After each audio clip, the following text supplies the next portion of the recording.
আসসালামু আলাইকুম। আজকের এই ভিডিওতে আমরা জানব মৃত্যুর সময় ফেরেশতারা কিভাবে মানুষের কাছে আসে এবং সেই মুহূর্তে মানুষের অবস্থা কি হয়। কোরআনে আল্লাহ পাক বলেন, যখন কোনো ব্যক্তির মৃত্যুর সময় হয় তখন আজরাইল আলাইহিস সালাম তার জান কবজ করেন এবং তিনি জান কবজ করার সময় অবহেলা করেন না। জান কবজ করার সময় আজরাইল আলাইহিস সালামের সাথে অনেক ফেরেশতারা আসে। ফেরেশতারা মুমিনের সামনে সুন্দর সুরতে আসেন। তাদের চেহারা এতই সুন্দর হবে যে তাদের মুখ থেকে উজ্জ্বল আলো বের হবে। তারপর ফেরেশতারা বলবে, হে শান্ত আত্মা, বের হয়ে এসো আল্লাহর ক্ষমা ও জান্নাতের দিকে। তখন মুমিনের মুখে হাসি ফুটে ওঠে এবং সে অনেক আনন্দিত হয়। কিন্তু পাপীদের কাছে ফেরেশতারা আসে ভয়ানক শুরুতে। তখন আজরাইল আলাইহিস সালাম এত ভয়ানক দেখতে হবে, তখন পাপীদের ভয়ে এমন পিপাসা লাগবে পৃথিবীর সকল পানি খেলেও যেন তার পিপাসা মিটবে না। তারপর ফেরেশতারা বলবে, হে অপবিত্র আত্মা, বের হয়ে এসো আল্লাহর গজব ও জাহান্নামের দিকে। তখন সে কাঁপতে থাকে, তার রূহ ছুটাছুটি করতে থাকে, বের হতে চায় না। রূহ যখন গলা পর্যন্ত চলে আসে তখন শ্বাস বন্ধ হয়ে যায়, চোখ স্থির হয়ে যায়। তখন সে চারপাশের সবাইকে দেখতে পাবে কিন্তু কথা বলতে পারবে না। সে বুঝতে পারে তার সময় শেষ। তারপর আজরাইল আলাইহিস সালাম তার রূহ জোর করে টেনে বের করবেন এবং সে খুবই কষ্ট অনুভব করবে।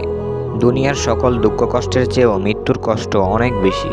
মৃত্যুর যন্ত্রণা এমন যেন মানুষের শরীর থেকে হাড় আলাদা করা হচ্ছে, অথচ তার আত্মা বের হয়নি। কেউ কেউ মৃত্যুর সময় চিৎকার করে ওঠে, কেউ অচেতন হয়ে যায়, কেউ পানির জন্য তৃষ্ণায় কাতর হয়ে যায়। কেউ রূহ বের হওয়ার সময় এতই যন্ত্রণা অনুভব করে যে তার মুখমণ্ডল বিকৃত হয়ে যায়। রাসূল সাল্লাল্লাহু আলাইহি সাল্লাম বলেছেন, মৃত্যুর যন্ত্রণার একটি অংশ যদি পাহাড়ের উপর নিক্ষেপ করা হয় তাহলে পাহাড় ভেঙে ধুলোয় পরিণত হবে।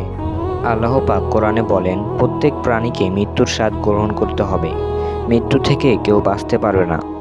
আমরা এখনও বেঁচে আছি। আমরা চাইলে এখন থেকে মৃত্যুর জন্য প্রস্তুতি নিতে পারি।